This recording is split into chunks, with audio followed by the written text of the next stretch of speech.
it's Lynn.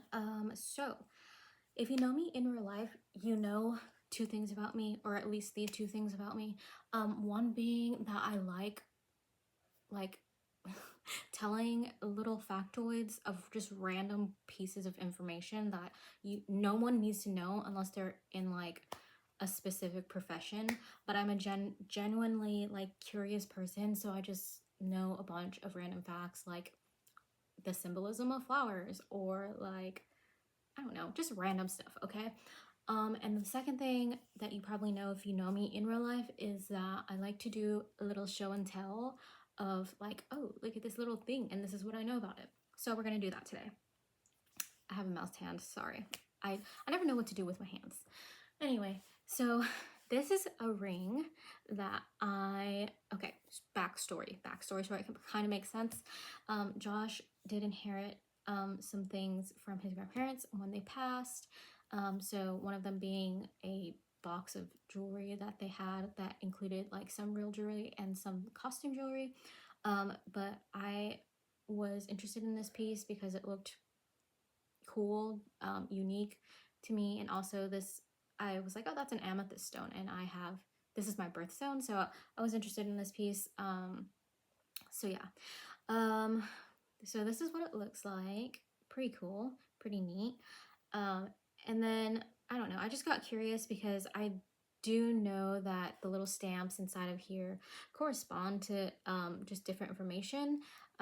So if you didn't know, most jewelry, if it's real, it will have a little marking either inside of the band of the ring, or like for necklaces, it's usually on the clasp. Bracelets, it's usually on the clasp. Sometimes it's really small and you have to like use a little magnifying glass to see what the markings say. But different brands typically have different markings, and then there's also like a standard marking. There's also like a standard marking for like that indicates the different types of metal. So what I found out about this particular ring is that it is marked with a 925, which means that it is silver. Also has a marking for Taxco, which is a mining company, silversmithing company in Mexico. So that's most likely where this is from, which his grandparents were known to have visited Mexico a few times. So that checks out. Another thing that I learned is that there's a TE-17 in this inside the band of this ring. So what I have read, and you can correct me if I'm wrong because I literally just did like a little Google search and I'm just sharing my little show and tell. But what I learned is that Taxco has like 10,000 silversmiths, and so in the inside of the band it would usually have like some kind of brand from that specific silversmith, and there's like maybe 3 or 4 that are very prominently known for their works with Taxco, but you can look them up. I don't remember their names, but so this one happened to be just like some rando, I guess, that like doesn't have a lot of I don't know, he's not very well known, or they are not very well known. But basically the TE in here would mean that's their brand, and then the dash and the number, so -17, this would be the 17th piece that they have created, which is interesting to me because that would mean that this was most likely an older piece that was created. Interesting to me. And then the other thing that I learned about this ring is I was like, okay, is this real amethyst though? So I kind of did some research, like very little research on how to figure out if this was. So there's a few ways of finding out if it's a genuine amethyst, and you can literally just type in, how do I know if this is real amethyst? Because that's what I did. But basically what I learned is that you can learn about, if you can generally find out if it's a genuine amethyst from a number of things. One of them being the hue of the purple. So if you can see, it's not just pure purple. There are some red undertones, some like white or clear undertones in there. So it's not gonna be all just one like solid color, I guess. If you're looking through the amethyst, through the stone itself, it will have some diversity in the color.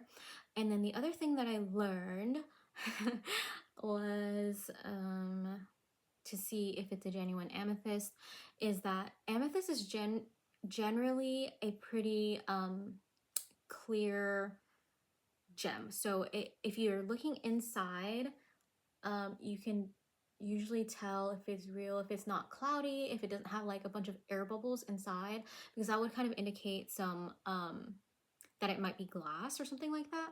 But there is no, I don't see any bubbles or anything like that inside. And then the other thing that I learned that you can do to find out if it's a genuine amethyst is there's there's multiple scales of like measurements of, I don't know how to explain. You know how like there's the Richter scale and that's like the way that you measure the like intensity of a earthquake. Well, there's like multiple ways to measure the hardness of a material. So it's basically like just like how you would measure ounces and pounds, but then like they're they're together. I don't know how to explain that. I'm not good at explaining that. Anyway, the scale for I think gemstones is the MOH measurement. Basically, the hardness of an amethyst is a level 7, whereas like your fingernail, something softer than obviously like a gemstone, would be like a 2. So your fingernail would have a MOH scale of 2. Your gemstone, this amethyst has a hardness level of 7. So like if you can scratch it with your nail, then it's not an amethyst, because amethysts are generally pretty hard. And then another way you can see is if you take a knife, like a steel knife or something, which has like a higher hardness level closer to an amethyst, if you're able to scratch it, you still, that would probably indicate that it's not a real gemstone, not a real amethyst. So I did that and it didn't scratch. And then the other last thing that I learned to see if it's a genuine amethyst is you can see for look for imperfections like scratches, small scratches, especially if it's a cut gemstone and not like a raw gemstone. So typically amethyst is easier to cut into like round pieces, because then it's easier to hide like small scratches and imperfections from it being cut. So one thing is that I noted is that there is one small and slight imperfection on like one of the facets of where it was cut, and that is because it's not like a round, truly round cut gemstone. But yeah, that's just my very long explanation of and show and tell of this ring. And I just wanted to share because I thought it was cool. So there's that, and that's it. Bye. Thanks.